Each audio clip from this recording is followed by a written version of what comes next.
Tinanong si Propeta Muhammad sallallahu alaihi wasallam ng kanyang mga sahaba. At ang katanungan ng mga sahaba kay Propeta Muhammad sallallahu alaihi wasallam, man ahabbun nasi ila Allah? Ahabbun nasi ila Allah anfa'uhum linnas. Tinanong ng mga sahaba si Propeta Muhammad sallallahu alaihi wasallam kung sino sa mga tao ang kamahal-mahal at kalugod-lugod para kay Allah subhanahu wa ta'ala. At sinagot ito ni Propeta Muhammad sallallahu alaihi wasallam anuman ang tinanong sa kanya ng kanyang mga sahaba. Kanyang sinabi, ahabbun nasi ila Allahi anfa'uhum linnas. Ang kamahal-mahal kay Allah subhanahu wa ta'ala mula sa kanyang mga alipin ay silang mga taong nakakapagbigay sila ng kabutihan. Sila ay nakakapagbigay ng kabutihan sa kanilang kapwa. Ito sila yung mga taong kamahal-mahal at kalugod-lugod kay Allah subhanahu wa ta'ala. Yung mga taong nakakapagbigay ng mabuting kapakinabangan sa kanilang kapwa. Sila yung mga taong kamahal-mahal at kalugod-lugod kay Allah subhanahu wa ta'ala. Hindi lahat ng mga tao sa buong mundo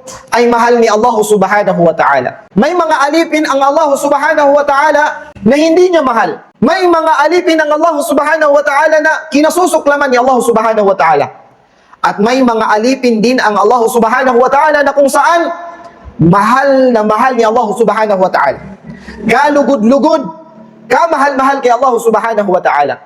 At sino sila mga kapatid sa pananampalatayang Islam?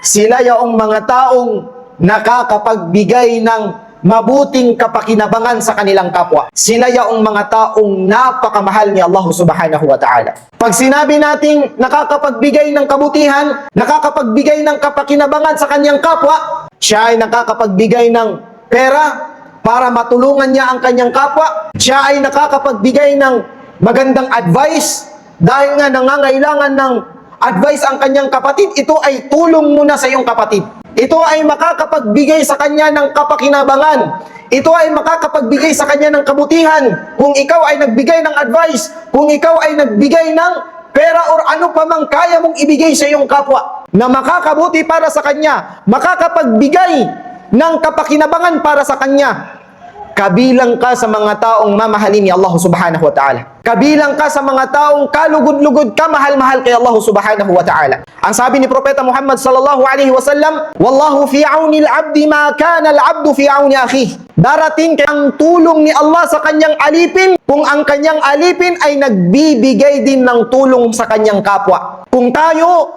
ay nakakapagbigay ng mabuti, kapakinabangan, kagandahan sa ating kapwa, pinansyal man ito, advice man ito, or anumang uri na pwedeng makapagbigay ng kabutihan, kapakinabangan sa kanya, ibibigay sa iyo ni Allah subhanahu wa ta'ala ang iyong mga pangangailangan. Ibibigay sa iyo ni Allah subhanahu wa ta'ala ang mabuti para sa iyo dahil ang ginagawa mo bilang isang tao ay nagbibigay ka ng kabutihan sa iyong kapwa. Ito ang maidudulot sa iyo ng iyong pagbibigay ng mabuti o kapakinabangan sa iyong kapwa. Darating lamang ang tulong ni Allah, darating lamang ang pagmamahal sa iyo ni Allah kung ikaw mismo na alipin ni Allah ay nagbibigay ng tulong sa kanyang kapwa. Ang nakikita natin sa ating panahon ngayon ay kabaliktaran. Imbis na tulungan natin ang ating kapwa, magbibigay tayo sa kanya ng tulong, kabaliktaran ang nangyayari ay napapabayaan natin ang ating mga kapatid.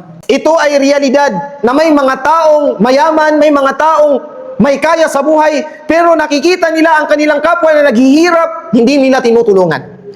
Ito ang sinabi ng Propeta Muhammad sallallahu alaihi wasallam, na ang pinakamabuti, ang pinakamahal-mahal ni Allah sa kanyang alipin ay ang mga tao na nakakapagbigay ng kabutihan sa kanyang kapwa. Nakakapagbigay ng tulong sa kanyang kapwa. Hindi niya pinapabayaan ang kanyang kapwa. Kaya ibibigay din sa iyo ni Allah subhanahu wa ta'ala ang iyong pangangailangan, mga kapatid sa pananampalatayang Islam. Ako, bilang isang Muslim, ako ay nagbabasa ng Biblia. Isang buwan ako sa Malaysia, nag-aral ng Bible. At alam ninyo na ako ay pumunta sa Malaysia. Nag-aral ako doon ng Bible. Muslim ako. Pero never ko nabasa sa Biblia na si Jesus Christ ay nagsabi, ako si Jesus na Diyos. Walang nabanggit si Jesus Christ. Bagkus ang sinabi ni Jesus Christ, o mga Israel, ang Diyos ko at Diyos ninyo ay iisa. Yun ang binanggit ni Jesus Christ sa Bible. Si Jesus Christ ay may kinikilalang Diyos. Kaya nga sabi niya sa mga tao sa Israel, o Israel, ang Diyos ko at Diyos ninyo ay iisa. Hindi sinabi ni Jesus Christ na ako ay Diyos. Samantalang sa banal na Quran, sinabi mismo ni Allah, katiyakan, ako si Allah, ako ay Diyos at Diyos ninyo. Ito po ay hindi paninira sa mga Kristiyano. At ito po ay hindi paninira sa Biblia. Bagkus sinasabi lang natin ang katotohanan. Dahil nung pagpunta ko sa Malaysia, ang nagturo sa amin, mga dating reverend, mga dating pastor. Sila mismo ang nagtuturo sa amin. Isa lamang ang ating Diyos na siyang sinisigaw ni Kristo, na siyang sinisigaw ni Moises, na siyang sinisigaw ni Abraham.